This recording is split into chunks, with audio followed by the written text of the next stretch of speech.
আমল, প্রত্যেকটা কথা, এমনকি অন্তরের প্রত্যেকটা সিদ্ধান্ত, যেটা মনে মনে সিদ্ধান্ত নেওয়া হয়েছে, সেটাও আল্লাহ পাক রব্বুল আলামিনের সেই পরিমাপ ব্যবস্থার আওতায় চলে আসবে, কোনো একটা বাদ যাবে না। ফামান ইয়ামাল মিসকালা যাররাতিন খায়রান ইয়ারাহ ওয়া মান ইয়ামাল মিসকালা যাররাতিন শাররান ইয়ারাহ। সামান্য একটা সরিষার দানা পরিমাণ যদি কেউ ভালো আমল করে, সেটাও আল্লাহ পাক সওয়াব দিবেন, প্রতিদান দিবেন।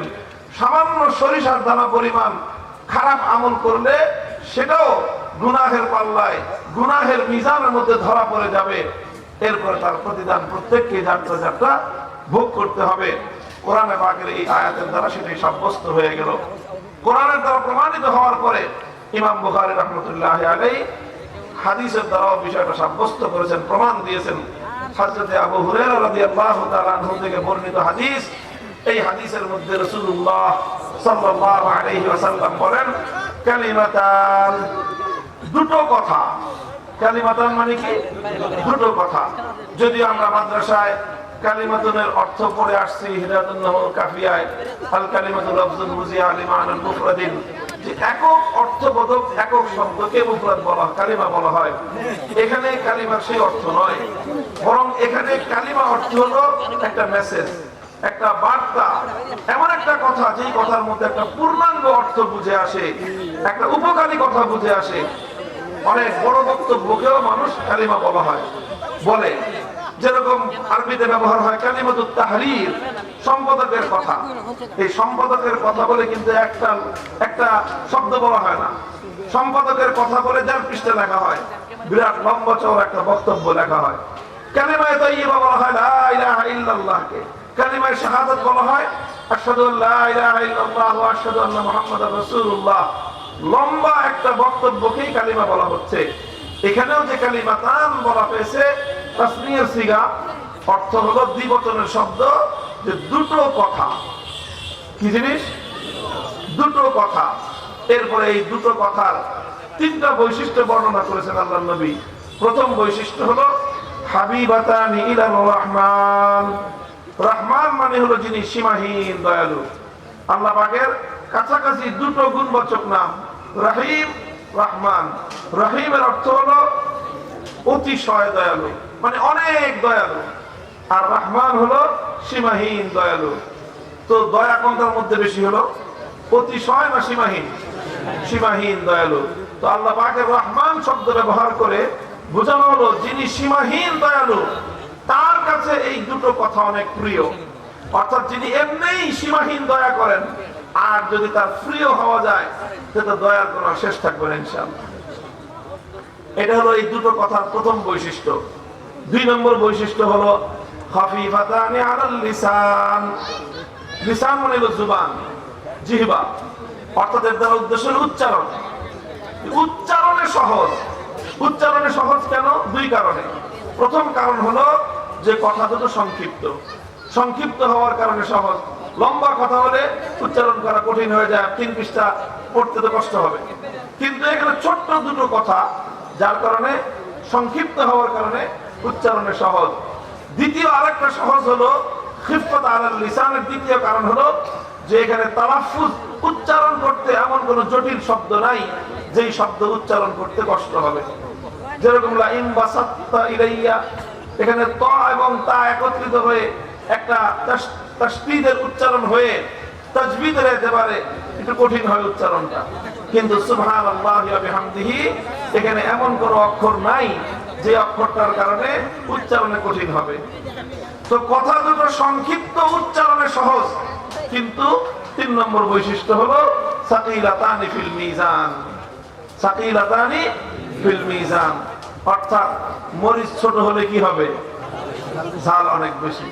এরকম অনেক জিনিস থাকে যে পরিশ্রম কম, লাভ বেশি, মেহনত কম, ফায়দা বেশি, বিনিয়োগ কম, মুনাফা বেশি।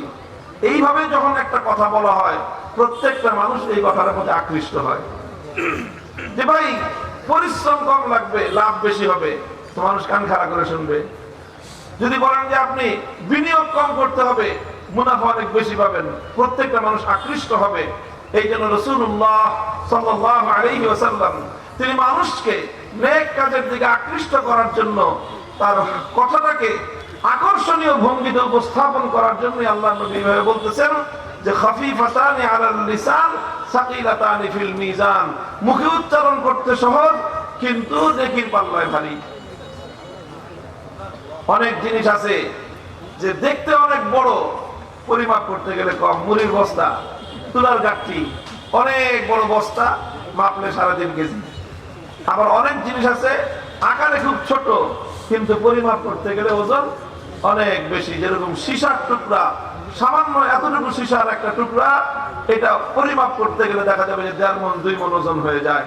তো আল্লাহ রাসূল বলতেছেন এই দুটো কথা এটা এরকমই, যদি তুমি এই দুটো কথা আমল করো, মুখে উচ্চারণ করো, তাহলে এটা নেকির পাল্লার ক্ষেত্রে, নেকি পরিমাপের ক্ষেত্রে এটা অনেক ভারী এবং অনেক ওজনদার হয়ে যাবে। তো হাদিসের দ্বারা বোঝা গেল যে কথার মধ্যে ওজন আছে। কি বোঝা গেল?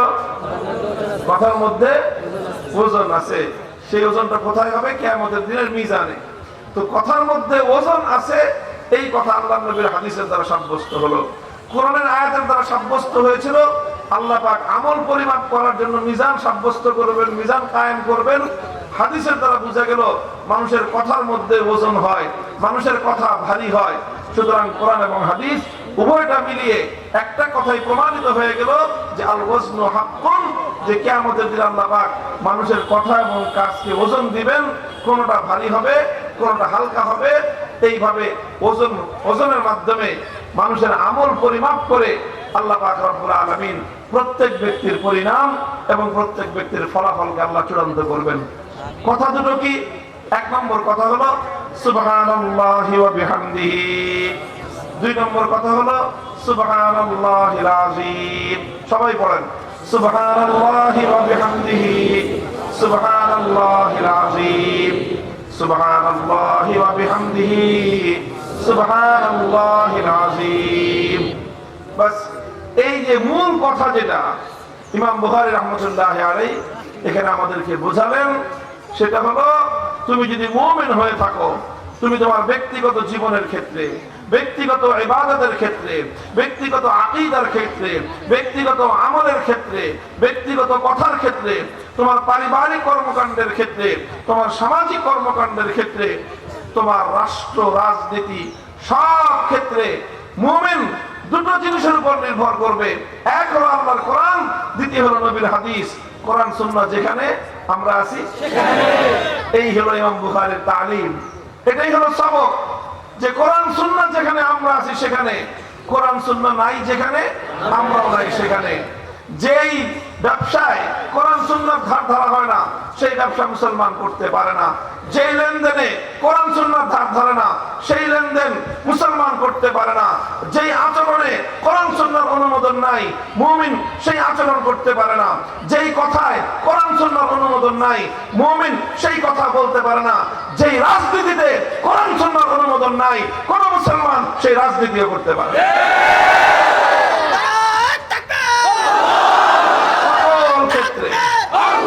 জীবনের সকল ক্ষেত্রে আমাদেরকে এই মূল নীতিটা অনুসরণ করতে হবে যে আমরা আল্লাহর কোরআন এবং নবীর সুন্নাহর উপর নির্ভর করে চলবো। ইনশাআল্লাহ আমাদের ইহকাল এবং পরকাল, আমাদের জীবনের সকল কর্মকাণ্ড সাফল্য মণ্ডিত হবে। আল্লাহ পাক রব্বুল আলামিন আমাদের সকলকে তৌফিক দান করেন। সুবহানাল্লাহি ওয়া বিহামদিহি, সুবহানাল্লাহিল আযীম, সুবহানাল্লাহি ওয়া বিহামদিহি, সুবহানাল্লাহিল আযীম, সুবহানাল্লাহি ওয়া বিহামদিহি, সুবহানাল্লাহিল আযীম। اللهم صل على محمد وعلى آل محمد كما صليت على إبراهيم وعلى آل إبراهيم إنك حميد مجيد. يا حي يا قيوم برحمتك نستغيث أصلح لنا شأننا كله ولا تكلنا إلى أنفسنا طرفة عين. إله العالمين رب العالمين আল্লাহ বুখারী শরীফের খতমের এই মাহফিলকে আপনি ভরপুর কবুল করবেন। হে রাব্বুল আলামিন, রব্বুল আলামিন আমাদের এই সকল শিক্ষার্থী ভাইয়েরা আল্লাহ দীর্ঘ মেহনত করে আল্লাহ 15-16 বছর পরিশ্রমের মাধ্যমে শিক্ষা জীবনের এই পর্যায়ে উপনীত হয়েছে।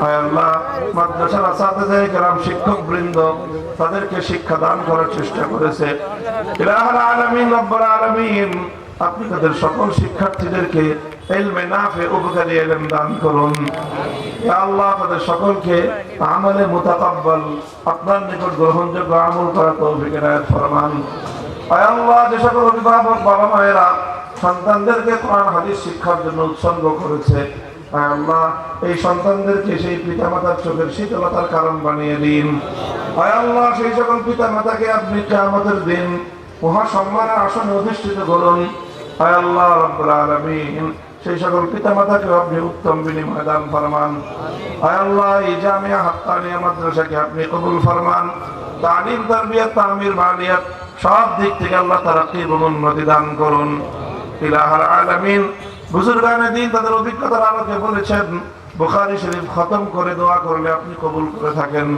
মানুষের বিপদ আপদ দূর করে থাকেন ইলাহুল আলামিন আমরা সারা বছর হাদিসের কিতাবগুলো পাঠ করার পর বুখারী শরীফ পাঠ করার পর সর্বশেষ খতম করে আপনার শাহী দরবারে হাত তুলেছি আল্লাহ আমাদের সকলের হাতকে আপনি কবুল ফরমান আমাদের গুনাহ খাতা মাফ করে দিন নেক আমলগুলোকে কবুল ফরমান আল্লাহ আমাদের মধ্যে অনেকে দুরারোগ্য ব্যাধিতে আক্রান্ত সকল অসুস্থদেরকে সেবা কামনা আজরা দান করুন আল্লাহ অনেকে পেরেশানিতে আছে আল্লাহ অনেক বহুত বড় বড় পেরেশানি অনেকের এমন এমন অনেক পেরেশানি আছে বলবার কোনো জায়গা নাই শুনবার কেউ নাই সমাধান করবার কেউ নাই আল্লাহ সেই সব পেরেশানি নিয়ে আপনার শাহী দরবারে অনেক আপনার বান্দারা হাত তুলেছে আল্লাহ আল্লাহ আপনি সমস্ত মুশকিলকে মুহূর্তে আসান করতে পারেন সব পেরেশানি মুহূর্তে দূর করে দিতে পারেন রব্বুল আলামিন আমরা যারা হাত তুলেছি আমাদের সকল পেরেশানিকে আপনি দূর করে দিন সব সমস্যার সমাধান করে দিন ইলাহুল আলামিন আপনার সন্তুষ্টির জিন্দেগি আমাদেরকে নসিব ফরমান আল্লাহ আমাদের এই প্রিয় মাতৃভূমি জন্মভূমি এর প্রতি ইঞ্চি মাটিকে আপনি ইসলামের ঘাঁটি হিসাবে কবুল করুন আল্লাহ জীবনের সকল ক্ষেত্রে আপনার কোরআন এবং আপনার নবীর সুন্নাহ মোতাবেক নবীর সুন্নাহ অনুসরণ করে চলবার তৌফিক দান করেন আল্লাহ উম্মতকে আবার সুন্নাতের পথে আপনি ফিরিয়ে আনুন রব্বানা তাকাব্বাল মিন্না ইন্নাকা আনতাস সামিউল আলিম ওয়া তুব আলাইনা ইয়া মাওলানা ইন্নাকা আনতাত তাওয়াবুর রহিম وصلى الله تعالى على خير خلقه محمد وعلى آله وأصحابه أجمعين سبحان ربك رب العزة عما يصفون وسلام على المرسلين والحمد لله رب العالمين